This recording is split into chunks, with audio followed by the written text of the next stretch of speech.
आपके करीब के लोग कभी आके मुसीबत में आपको ऐसी बातें करके जाते हैं कि आप सोचते हो कि यार अपने हैं या मेरे दुश्मन है, कौन है ये।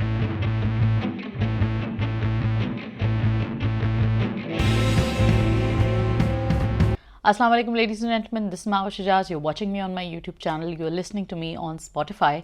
And today I'm bringing you the latest drama roundup, what I thought of the latest drama offerings from the Pakistani drama sphere. So let's get into it. Pakistani drama जो रमदान में एयर हो रहा है उसमें बहुत सारी ऑफरिंग्स तो अपनी जगह हैं ही, लेकिन साथ ही साथ इस डिस्कशन में हम इंक्लूड करेंगे जो हमारे रेगुलर ड्रामास हम देख रहे हैं इन दी ओवरऑल प्रोग्रामिंग। शुरू करते हैं मेरे टॉप फेवरेट से, जिसका नाम है दिल Wali Gali Mein, written by Zafar Mehraj and directed by Kashif Nisar, airing on Hum TV every day in the month of Ramadan, starring Sajal Ali, Hamza Sohail, Sabah Faisal, Saqib Sameer, Uzma Hassan and Munazza Arif। तो इसके अंदर हम बात करते हैं कि कैसे इस ड्रामे की एक हिडन और एक नीश क्वालिटी है।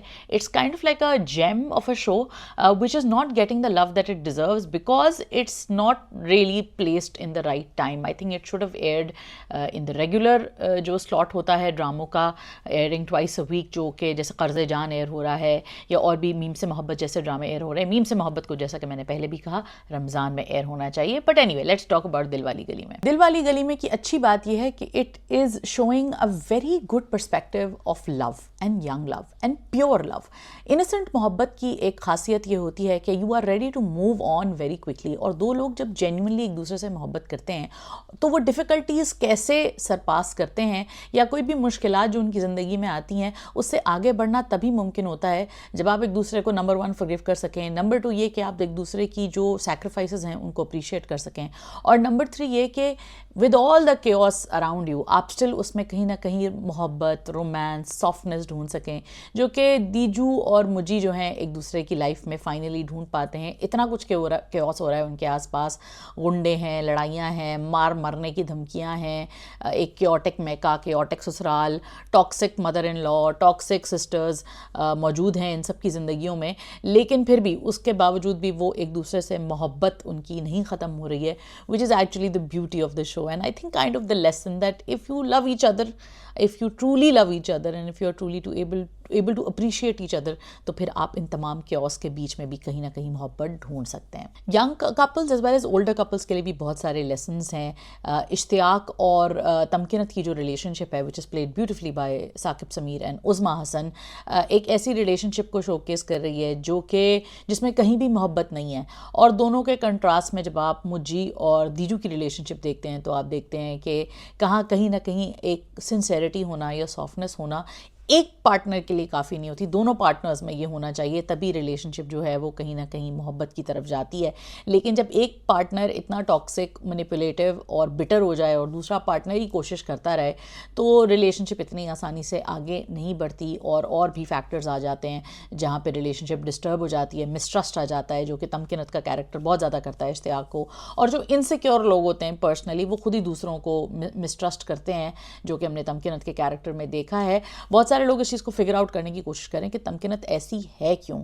You have to remember that what is the kind of household she grew up in, और एक ही घर में दो बच्चे अलग अलग तरीके से पलते हैं, बढ़ते हैं। एक तरफ आपको मुज्जी दिखता है जिसको दीजू की शक्ल में एक मोहब्बत जो दिखी है तो वो ही is holding on to it very well, लेकिन दूसरी तरफ आपको तमकिनत दिख रही है जो एक अच्छे पार्टनर को अप्रिशिएट नहीं कर पा रही है, जिसकी वजह से वो खुद भी बेटर हो गई है और उसका पार्टनर तो बेटर बेचारा है ही, लेकिन फिर भी वो कोशिश करके उसने अपनी रिलेशनशिप जो वो चला रहा है और फिर भी उसमें कहीं सॉफ्टनेस ढूंढ रहा है। तो गाड़ी तभी चलती है जब कोई एक बंदा ज़रा ज़्यादा सैक्रिफाइस कर रहा हो, जब दूसरा बंदा इतना सैक्रिफाइस ना कर रहा हो। तो इसी वजह से जो दिल वाली गली में के जो थीम्स हैं वो बहुत मैच्योर हैं और बहुत ही स्ट्रॉन्ग इसमें मैसेजेस हैं about how to make a relationship work, and their messages and lessons कि शादी जो है वो बड़ी कॉम्प्लिकेटेड रिलेशनशिप होती है और मोहब्बत जो है वो इतनी सिंपल नहीं होती कि प्यार हुआ, इकरार हुआ और फिर ख़त्म हो गई कहानी। उसके बाद बहुत सारी मंजिलात होती हैं जो आपको तय करनी पड़ती हैं, और दिल वाली गली में इन तमाम मंजिलों को एक ब्लैक अब्सर्डिस्ट कॉमेडी के लेंस के थ्रू आपको दिखाता है. And I think that it's such wonderful writing, although at times I feel it's a bit too male oriented. If you notice that all the female characters in the show are either distressed all the time, they are the root cause of the problems, or they are insecure and untrusting and bitter and problematic, whereas all the boys in the show are really sweet at the end of the day, and the writer kind of whitewashes them. But ये हो जाता है, occupational hazard है. अगर आप एक मर्द हैं और आप मोहब्बत की कहानी लिख रहे हैं तो आप जितने मर्जी औरत का पर्सपेक्टिव दिखाएं, जो कि ड्रामे में बहुत दफ़ा कई दफ़ा दिखाया है, और ऐसे पर्सपेक्टिव्स दिखाएं जिससे मुझे लगता है मर्दों को बहुत सीखना चाहिए. कि फॉर एग्जांपल अनवर भी ये बात करता है, दीजू भी ये बात बार बार करती है कि एक औरत के लिए जब वो घर मूव करती है या अपना घर छोड़ के दूसरे के घर में आती है तो कितना मुश्किल होता है. और दीजू भी इस बात को कहती है कि मर्द बहुत आसानी से बहुत सारी चीज़ें कर सकता है, वॉशरूम जा सकता है, कहीं भी सो जाता है, कहीं भी बैठ जाता है, लेकिन औरत के लिए तो ये चीज़ें आसान नहीं होती. तो ये कुछ चीज़ें बड़ी मज़े की ज़फ़र महराज साहब ने लिखी हैं, लेकिन कहीं ना कहीं पर्सपेक्टिव बहुत ज़्यादा मेल है. फॉर एग्ज़ाम्पल तमकिनत का जो कैरेक्टर है वो बिटर कैसे हुआ, उस पर उतनी लाइट नहीं डाली गई है जितनी कि डालनी चाहिए. इश्तियाक का पर्सपेक्टिव आपको बहुत अच्छे से दिखता है, लेकिन तमकिनत की जो बिटरनेस है वो काफ़ी हद तक वन डायमेंशनल है. अलबत्ता जो तमकिनत की माँ है, मैडम दुर्दाना जो है, उनकी जो पर्सनैलिटी है वो बहुत खूबसूरती से सबा फैसल प्ले कर रही हैं, और उसमें आपको कहीं ना कहीं वो शेड्स ऑफ सॉफ्टनेस दिखते हैं, कहीं ना कहीं रिग्रेट दिखता है. लेकिन इसके ऊपर मैंने पहले अपने रिव्यू में बात ये भी की थी कि कैसे हमारी यहाँ जो फैमिलीज़ हैं या जो हमारे यहाँ की कुछ माएँ हैं जिनको कभी कभी घर का मर्द बनना पड़ता है, उनके अंदर से वो सॉफ्टनेस ख़त्म हो जाती है, क्योंकि उनको फिर अपनी जो एक फेमिनिटी है उस पर कॉम्प्रोमाइज़ करना पड़ जाता है. और मुझे लगता है कि सोसाइटी ने औरत के लिए दो ही ऑप्शंस रखे हैं, या तो वो पूरी फेमिनिन बन के डोरमैट बन जाए या फिर वो मर्द बन जाए. जबकि होना ये चाहिए और तरीक़ा ये होना चाहिए कि औरत की फेमिनिटी को अप्रिशिएट करके प्रिजर्व करना चाहिए, उसको अप्रिशिएट इस तरह करना चाहिए कि औरत के अंदर वो बहुत ज़्यादा जो लेवल्स ऑफ एम्पैथी के हैं उसको एक्सप्लॉइट नहीं करना चाहिए. लेकिन अनफॉर्चुनेटली पिदराना निज़ाम जब टॉक्सिक हो जाता है, जो कि अक्सर बेशतर हो जाता है, तो फिर उसकी फेमिनिटी को या उसकी सॉफ्टनेस को उसकी कमज़ोरी बना दिया जाता है, जो कि हो जाता है. दूसरी तरफ एक और कैरेक्टर है जो काफ़ी हद तक अनएक्सप्लेन्ड है, वो कुकी है, जो दीजू की बहन है. और वाइल आई अंडरस्टैंड कि बच्चे जो होते हैं बदतमीज़ हो जाते हैं, नई नस्ल स्पेशली काफ़ी सेल्फिश हो जाती है, जेन ज़ी की जो बात हो रही है, लेकिन कुकी और भी कहीं हद तक मैनिपुलेटिव भी है, गॉसिपी भी है, और वो बहुत ज़्यादा एक पॉजिटिव कैरेक्टर नहीं है. वो दोनों उसके जो बच्चे हैं बिलाल के, वो दोनों जो हैं लुबना और बिलाल के जो बच्चे हैं वो बहुत ही मतलब सेल्फिश और बदतमीज़ किस्म के बच्चे हैं. और ये रिसेंट एपिसोड में हमने देखा भी है कि कैसे बिलाल इस चीज़ को आउटलाइन भी करता है, बट अनफॉर्चुनेटली इस पर एक्सप्लेनेशन ज़्यादा नहीं दी गई है जो कि देनी चाहिए थी. ऑन दी अदर हैंड दीजू और मुजी के जो कैरेक्टर्स हैं वो काफ़ी हद तक फ्लैश्ड आउट है, and I think that was kind of the point. The writer was focusing mainly on the main characters, but when you have a story which is so beautiful, I think audiences कहीं कहीं उन छोटे characters की भी back story ढूंढ रही होती है, जो कि एक दो जुमलों से भी अदा हो जाती है. लेकिन आई थिंक वो शायद अभी तक तो लैकिंग है, क्या पता आगे जाके उसमें एक्सप्लेनेशन आ जाए. बहुत खूबसूरत केमिस्ट्री है between Sajal Ali and Hamza Suhail. इतना मज़ा आता है दोनों का प्यार, दोनों की बातें देखना, दोनों की रिलेशनशिप देखना. Hamza Suhail deserves all the applause for standing in front of an actress like Sajal Ali and matching her, जो कि मैं एक्सपेक्ट नहीं कर रही थी, लेकिन he has pleasantly surprise me. Sajal की तो क्या ही बात है, वो छोटे छोटे मोमेंट्स में जिस तरह बड़े बड़े एक्सप्रेशंस देती हैं, बग़ैर उस मोमेंट को कैप्साइज किए हुए, बग़ैर उस मोमेंट को ओवरटेक किए हुए, और वो इतनी जगह देती हैं अगले एक्टर को भी कि वो उसमें भी शाइन करे. बड़े एक्टर की अलामत होती है. So I love the show for all the performances. Saqib Sameer हैं, उज़मा हसन है, सबा फैसल ने बड़ा कमाल का काम किया है. एक बड़ा ही कॉम्प्लेक्स लेयर्ड कैरेक्टर है सबा फैसल का, और मुझे लगता है कि काशिफ निसार जो हैं वो निकाल लेते हैं अपने एक्टर्स में से वो नुआंसेस, और जब उनको एक अच्छा एक्टर मिलता है, जब उनको एक अच्छी कहानी मिलती है तो उसमें ट्रूली शाइन करते हैं. आई विश थोड़ा पेस थोड़ा तेज़ होता, कहीं कहीं बहुत ज़्यादा स्लो हो जाता था, लेकिन इसके अलावा वो आई थिंक इसीलिए हो रहा है क्योंकि आप उसको रमज़ान में देख रहे हैं, और रमज़ान ड्रामों की जो पेस है वो एक अलग ही घोड़े की दौड़ होती है, लेकिन फिर भी बहुत खूबसूरत ड्रामा है। मुझे बहुत पसंद है, मेरा फेवरेट ड्रामा चल रहा है आजकल। लेकिन एक नीश ऑडियंस वाला ड्रामा है, और अगर आप इसके नुआंसेस समझने पे आए तो आप ये ड्रामा बहुत एंजॉय करेंगे। हाँ, अलबत्ता अगर आप एक ब्रीजी सा वॉच देख रहे हैं तो शायद आपको थोड़ा सा ये स्लो लगे, लेकिन फिर भी इसमें बहुत सारे लेसन्स हैं बेटियों के लिए, बेटों के लिए भी बहुत सारे लेसन्स हैं, दोस्तों के लिए, फैमिलीज़ के लिए, कि हमें कभी कभी लगता है कि हमने अपने बच्चों को स्पॉइल करके या उनको डांट डपट के भी उनकी पर्सनैलिटीज़ हम ठीक नहीं कर पाते, जो कि कभी कभी वाकई हम नहीं कर पाते, लेकिन फिर भी कहीं ना कहीं हम गलती कर देते हैं एज पेरेंट्स, क्योंकि जब हम अपने बच्चों की गलत बातों पे डांटने के बजाय उनको इधर उधर की बातों पे चीखना चिल्लाना शुरू कर देते हैं ना, तो उनकी पर्सनैलिटी कहीं और ही निकल जाती है, जो कि कुकी और जो उनका दूसरा बेटा है उनके, लुबना और बिलाल का जो बेटा है उसमें दिखती है। ओवरऑल दिल वाली गली इज़ अ सुपर वॉच। एक और ब्यूटीफुल शो जिसके ऊपर बात करना बहुत ज़रूरी है, जिससे सीखना बहुत ज़रूरी है, इस पर मैं पहले भी बात कर चुकी हूँ, उसका नाम है दस्तक। दस्तक एक ऐसा ड्रामा है जो कि एक औरत की जर्नी को ट्रैक करता है कि कैसे डिवोर्स जो है एक औरत के लिए बहुत बड़ा टैबू बन जाती है, एक बहुत बड़ा मुसीबत बन जाती है, और माशरा उसके लिए एक अजाब बना देता है, हालांकि कभी उसमें कोई उसकी गलती भी नहीं होती। मैं नहीं कह रही कि सारी डिवोर्सेस ऐसी होती हैं, लेकिन इस कहानी की जो मैसेज है या इस कहानी का जो बॉटम लाइन है वो ये है कि कैसे तलाक, या जब एक बच्चे के बाद औरत तलाक लेती है तो कैसे मर्द के लिए आज़ादी है मगर औरत के लिए बर्बादी है। तो सुहाय अली अब्रो जो कि बहुत कमाल का काम कर रही हैं इस ड्रामे में, देखने से ताल्लुक़ रखता है, वो वाले मोमेंट्स जो कि बहुत क्रिंजी हो सकते थे, बहुत मेलोड्रामेटिक हो सकते थे, सुहाय ने उसको बहुत नेचुरल रखा है और बहुत कुछ हिंज करता था सुहाय की परफॉर्मेंस पे, तो उन्होंने इसको बहुत खूबसूरती से निभाया है इस रोल को। तो कहानी में जो उनका किरदार है वो अब अपने बच्चे के साथ डील कर रहा है, और वो देख रहा है कि कैसे वो एक फ़ाइट भी कर रही है, माशरे से भी फ़ाइट कर रही है, लोगों से भी फ़ाइट कर रही है, जबकि उसका जो मियाँ है वो एक्स हस्बैंड रादर, वो बहुत सारी चीज़ों को ओवरलुक करते हुए, अपनी माँ को ओवरलुक करते हुए एक औरत के पीछे उसने अपनी एक नई ज़िंदगी बना ली है, which is so easy. Even though वो कहीं कहीं सोच में भी पड़ जाता है, वो कहीं कहीं ट्राई भी करता है चीज़ों को ठीक करने के लिए, लेकिन at the end of it if he wants to make that choice he can make that choice. औरतों के लिए चॉइस लेना इतना आसान नहीं है। यही क्वेश्चन जो है दस्तक बार बार आपसे करता है, बार बार आपके कॉन्शियंस पे दस्तक देता है, पिदराना निज़ाम पे दस्तक देता है, सवाल करता है आपसे कि क्या मर्द के लिए भी वही चॉइसेस हैं जो औरत के लिए हैं पोस्ट डिवोर्स, जिसमें मर्द का ही काफ़ी हद तक कसूर था।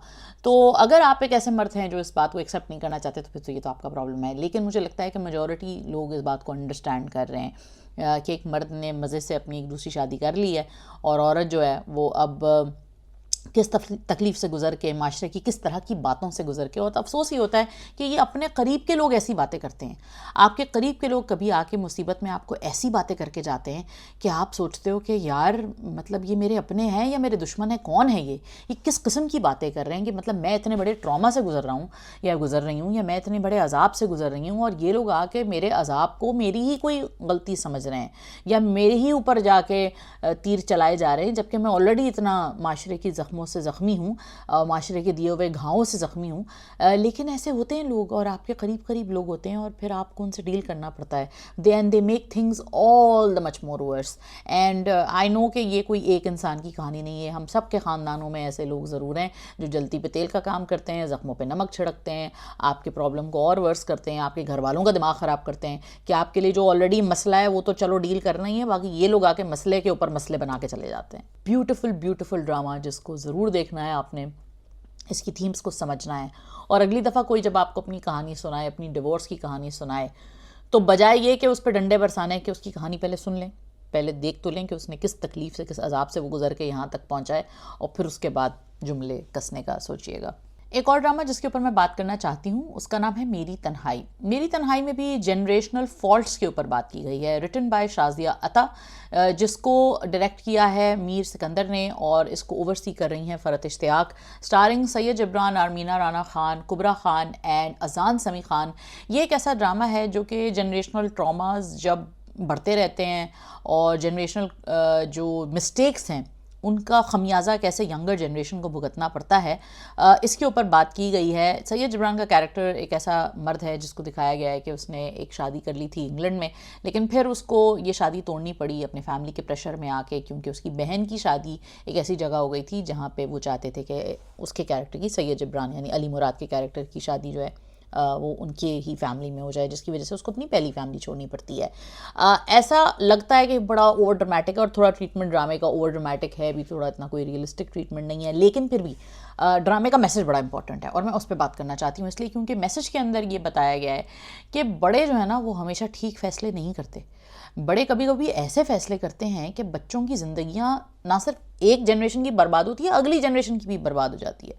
और कभी कभी बड़े जो हैं वो भी मजबूर होते हैं, लेकिन ये जो वाले बड़े होते हैं ना, जैसे आपने ज़ैनब कयूम के कैरेक्टर की जो फैमिली देखी, इन लॉज देखे, जिस तरह उन्होंने प्रेशर डाला, तो रियल विलन्स वो हैं।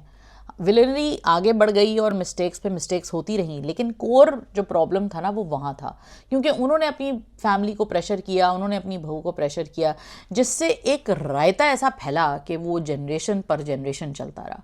तो यहाँ पे एक तो फैक्टर ये है। दूसरा फैक्टर ये है कि हम समझते हैं कि मर्दों के लिए आसान होता है इस तरह करना, लेकिन वो कभी कभी वो दर्द ऐसा अपना अंदर लेके बैठते हैं और ट्रेजेडी पे ट्रेजेडी उनके लिए ऐसी होती चली जाती है। तो कुछ मर्दों की ज़िंदगियाँ ऐसी भी ट्रेजेडीज़ होती हैं कि कुछ तो हालात उनको मजबूर करते हैं, और कभी कभी ख़ुद उनके साथ मिसहैप्स ऐसे हो जाते हैं, जैसे अली मुराद की जो फैमिली थी, फिर वो नहीं, एक फैमिली लाइफ नहीं जी पाया, एक सेटल्ड फैमिली उसकी नहीं हो सकी, वो सारी ज़िंदगी वो दुख लेके बैठा रहा अपनी एक्स वाइफ और अपनी बच्ची का। तो ये भी एक ट्रेजेडी होती है, और माँ बाप की जिम्मेदारी है कि वो अपने बच्चों को प्रोटेक्ट करें, लेकिन it's kind of like Sophie's choice, you live, एक तरफ कुआं एक तरफ खाई होती है, यू डाई दिस डेथ और यू डाई दैट डेथ वाली बात होती है। लेकिन वही बात है, कट योर लॉसेस में भी इन अ सिचुएशन लाइक दैट, कि जब आपको पता है कि आपकी बेटी ठीक है, उसके साथ ही हो जाएगा, लेकिन क्या बेहतर नहीं है कि हम ऐसी बेटियों को ऐसे ख़ानदानों से निकाल ही लें, ऐसी बेटियों को उन रिश्तों से तोड़वा ही दें जो कि उनकी सारी ज़िंदगियाँ बर्बाद करेंगी, आगे भी उनको बर्बाद करेंगी और बाकी ख़ानदान को भी बर्बाद करेंगी। बट ऑब्वियसली ये डिसीजंस इतने आसान नहीं होते, and I get that. Beautiful performances by everyone, especially by Sayyid Gibran. What a stellar actor he is, what an underrated actor. I think उनको वो क्रेडिट नहीं मिलता। बहुत सारे एक्टर्स ऐसे हैं हमारी इंडस्ट्री में, सैयद जिब्रान हैं, समी खान हैं, जिसके ऊपर हम आएंगे, बात करेंगे फरार के ऊपर, तो उनको वो क्रेडिट नहीं मिलता है। वो बड़े अरसे से बड़ी मेहनत से बहुत अच्छा काम कर रहे हैं, लेकिन क्योंकि वो उस तरह फेमस नहीं होते जैसे कुछ एक्टर्स और फेमस हो जाते हैं, उनकी बातें उफल्ला, आई गेस आप जानते ही हैं मैं किन की बात कर रही हूँ। लेकिन खैर, कमिंग बैक टू मेरी तनाई, लवली परफॉर्मेंसेस बाय अजान, बाय कुबरा, एवरीबडी। बहुत अच्छा ड्रामा है, बड़ा नुआंस ड्रामा है in lot of ways, even though कुछ हद तक कुछ पॉइंट्स पे जाकर बहुत ओवर ड्रामेटिक हो जाता है, लेकिन अच्छा ड्रामा है। कैच नहीं कर रहे तो ज़रूर देखिए। अब आ जाते हैं फरार के ऊपर। फरार एक ऐसा ड्रामा है जिसमें बहुत सारे ट्रैक्स हैं, टू मैनी ट्रैक्स में भी, लेकिन when it comes together it's a delight to watch. मतलब ऐसे ब्रिलियंस आ जाता है फरार के अंदर जब ये सारे ट्रैक्स कन्वर्ज करते हैं कहीं ना कहीं आके, या वो मोमेंट जो आप एक्सपेक्ट कर रहे थे कि यार ये तो 5 हफ्तों पहले आना चाहिए था, लेकिन ये अब आया है, लेकिन वो जब मोमेंट आता है तो आपको बहुत मज़ा आता है। एक ऐसा मोमेंट आया है जी, दानियाल ज़फ़र और मीरा अली के कैरेक्टर्स, यानी बाबरिक के कैरेक्टर जब फाइनली देखता है कि वो जो लड़की जिससे वो मोहब्बत करता था वो उसके साथ ही कहीं फ़रार वाले केस में आ गई है, यानी फ़रार हो गई है उसके साथ, तो वो बहुत अच्छा मोमेंट है। सिमिलरली बग्गी और बातिश जब मिलते हैं, सुहाय अली अब्रो एंड हमजा अली अब्बासी जब मिलते हैं, वो बहुत अच्छा मोमेंट है, लेकिन ये मोमेंट्स बहुत पहले आ जाने चाहिए थे मेरे हिसाब से। However, one thing which I truly loved about this recent episode being a Karachiite is जब आप पंजाब जाते हैं और फिर जो आपके कैरेक्टर्स और आपके जो उसका मौकरी होती है आपके एक्सेंट की, तो वो एक इंतहाई रिलेटेबल मोमेंट था मेरे लिए। ओ माय गॉड, इतना कोई मज़ेदार वो मोमेंट था। और हमजा अली अब्बासी का भी जो डिलीवरी है, डायलॉग डिलीवरी में, उनकी इतनी बड़ी फ़ैन हूँ वैसे भी, लेकिन जब वो जिस तरह कहते हैं कि मैं एक ही घूंट में तुम्हें पी जाऊँ, it was very satisfying on multiple levels. Similarly, Sami Khan, who is one of the most underrated actors of the industry, I think, the way that he delivers those very strong dialogues, कि अपने अंदर के police वाले को थोड़ी देर के लिए सुला दो, I think that's, and the way that he kept it very level, very low, very slow and very deliberate. He adds some sort of एक ईवल तो नहीं कह सकते, लेकिन आपको एक hint of dark foreshadowing उसके अंदर दिखती है, उनके कैरेक्टर के अंदर। सिमिलरली एक सॉफ्टनेस भी दिखती है। So I think he is doing this role to perfection and he deserves all the kudos for it. Farar जो है, it's the best thing about Farar as a drama is that it's very important to make dramas like these. It's very important to create stories like these to add the diversity to the screen, जो कि green ने शुरू में किया था। अब पता नहीं क्या हो गया है, अब वो वही आई डोंट नो उस तरह के ड्रामे बनाए जा रहे हैं वो टिपिकल वाले। लेकिन आई थिंक कि ग्रीन को इस तरह के ड्रामों की तरफ वापस आना चाहिए और इस तरह के ही ड्रामे उनको बनाने चाहिए। पेस बेहतर कर सकते हैं और स्टोरीज इम्प्रूव हो सकती हैं, ट्रीटमेंट इम्प्रूव भी हो सकती है, लेकिन इस तरह की कहानियाँ स्क्रीन के लिए बहुत बहुत ज़रूरी हैं। जल्दी से 2-3 ड्रामों के ऊपर बात कर लेते हैं। उसमें एक ड्रामा है हिजर, जो कि आई डोंट नो उसका सोपी ट्रीटमेंट क्यों इतना दिया गया है, उसको इतना फ्लावरी और ब्राइट और खूबसूरत क्यों बनाया हुआ है। वो काफ़ी डार्क सा शो है, especially when it comes to the male lead which is played beautifully by Imran Abbas. इसमें स्टार कर रहे हैं हिना अल्ताफ़ भी हैं और पारस मसरूर भी हैं। तो हिजर एक ऐसा ड्रामा है जो कि एक मर्द की कहानी और मर्द के कॉम्प्लेक्सेस को बहुत अच्छे तरीके से शोकेस करता है। सोसाइटी में ज़िद्दों को, स्टेटस कॉन्शियस लोगों की मुनाफकत को बहुत अच्छे से एक्सपोज करता है। And I love the way that the female lead is also very normal, एक अच्छी तमीज़दार किस्म की सादा सी सक्सेसफुल लड़की दिखाई है, जो कि हमारे यहाँ दिखाते हैं कि जी अगर लड़की सक्सेसफुल है तो वो तो पागल ही होती है कोई, लेकिन ऐसा नहीं है। एक अच्छी मजबूत और पढ़ी लिखी लड़की को एक नॉर्मल तरीके से दिखाना भी बड़ा ज़रूरी है। तो I like that about the show, but I feel like it's such an underrated show. I don't know why it's not getting the love that it deserves. It is a really really smart show. आप नहीं देख रहे तो आप ज़रूर देखिए। इमरान अब्बास ने इसमें बहुत अच्छा काम किया, वहीं बहुत अच्छे एक्टर, लेकिन ड्रामे के अंदर पता नहीं शायद ट्रीटमेंट में कहीं गड़बड़ है, प्रमोशन में कहीं गड़बड़ है, I don't know what's going on, but बहुत अच्छा ड्रामा है, ज़रूर देखें। छोटी सी बात करेंगे आसपास के ऊपर भी, ब्रीजी सा वॉच है। Have to praise Ehsan Afzal Khan and Afzal Khan साहिबा।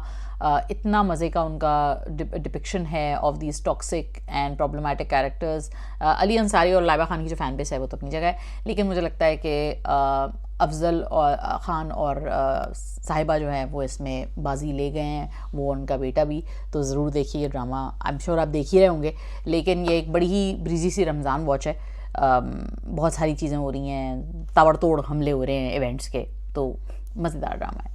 आखिरी ड्रामा जिसके ऊपर बात कर लेते हैं, जिसमें मुझे बहुत गालियाँ पड़ती हैं लेकिन मैं फिर भी बात करना चाहूँगी, वो है मीम से मोहब्बत। मीम से मोहब्बत को मैं बार बार कहती हूँ रमज़ान में एयर होना चाहिए था, क्योंकि वो इतना ईजी ब्रीजी और कुछ इतनी रिडिकुलस मोमेंट्स हैं उसके अंदर कि वो मुझे लगता है रमज़ान के लिए ही बेटर था। लेकिन चलें, जो अभी हो रहा है उसके ऊपर बात कर लेते हैं। थ्योरीज आगे यही आ रही हैं कि जी तलहा और रोशी की शादी हो जाएगी, आगे क्या होगा वल्लाह आलम बिस्सवाब।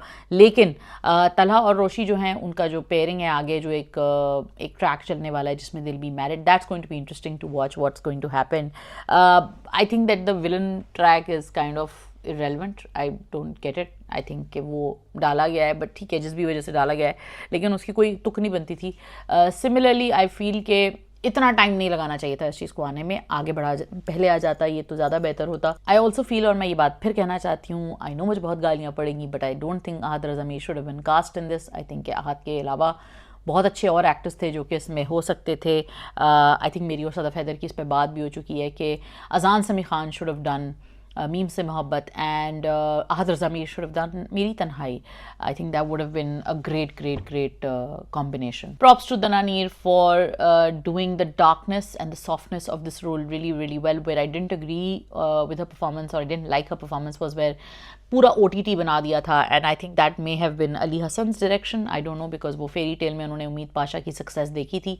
बट हर कैरेक्टर की अपनी एक ग्रूव होता है और हर दूसरा कैरेक्टर उस पहले ग्रूव में फिट नहीं हो सकता, और दनानीर के अंदर अपने कुछ स्किल्स हैं जो कि मुझे लगता है कि वो किसी एक जो भी उनका डायरेक्टर होगा, it's not Ali Hasan, but कोई एक डायरेक्टर उनकी ज़िंदगी में शायद ऐसा ज़रूर आए जो उनके उस पर्टिकुलर ग्रूव को अंडरस्टैंड करके उनको अच्छे से शोकेस करे, because she is a good actress. लेकिन OTT is probably that OTT and that very manic pixie dream girl is probably not the best group for her. She's so doing well when it comes to the nuanced moments, the soft moments, even the negative and the sarcastic moments. She's so good at that. But the OTT bit, unfortunately, is where the drama was supposed to take off, and that's why it probably just didn't get my imagination that well. आप बताइए आपको meme Se मोहब्बत कैसा लग रहा है? I know बहुत crazy fans हैं इस ड्रामे के और वो मेरे पीछे पड़ जाते हैं कि आप आहद के हेटर है। मैं बिल्कुल आहद की हेटर नहीं हूँ, मुझे लगता है आहद के अंदर बहुत स्किल्स हैं, लेकिन आहद बार बार एक ही रोल क्यों करना चाहते हैं ये मुझे नहीं पता। उनको कौन एडवाइस करता है उनकी स्क्रिप्ट चॉइसेस पे, और वो क्यों चाहते हैं इस तरह का रोल बार बार करना? I don't get it. He is a good actor, comedy उनका फोटे नहीं है, लेकिन बार बार एंग्स्टी ग्रम्पी बॉय प्ले करना भी उनका ज़रूरी नहीं है। फोटे वो और भी बहुत कुछ कर सकते हैं। फॉर एग्जांपल मेरी तन्हाई जो है एक काफ़ी अप्स एंड डाउन्स वाला कैरेक्टर है और उनको वो चूज़ करना चाहिए था। शायद पता नहीं किसी के जहन में आया नहीं आया हो कि उनको वो करना चाहिए था, लेकिन मेरी तन्हाई में भी एक ग्रेनेस है जो खिज़र का कैरेक्टर है, जो कि अजान बहुत अच्छे से प्ले कर रहे हैं। तो आई थिंक कि कहीं ना कहीं अदनान जो आहत रज़ा मीर हैं उनकी स्क्रिप्ट चॉइसेस जो हैं वो कहीं गड़बड़ कर रही हैं। I am waiting to see what he will do in जो बचे हैं संग समेट लो। What do you guys think of the recent shows? आप बताइएगा आप कौन से ड्रामे देख रहे हैं, कौन से नहीं देख रहे हैं। मुझे कमेंट सेक्शन में प्यार से बता दें यार, मतलब लड़ाई करने की ज़रूरत नहीं होती हमेशा। बाकी don't forget to like, comment, share, subscribe. We hope to bring more interviews to you, more reviews. अपना बहुत ख्याल रखिए, अपने जान हाथ माल से किसी और को नुकसान ना पहुँचाइएगा। Take care of yourself, have a great day ahead. खुदा हाफिज़।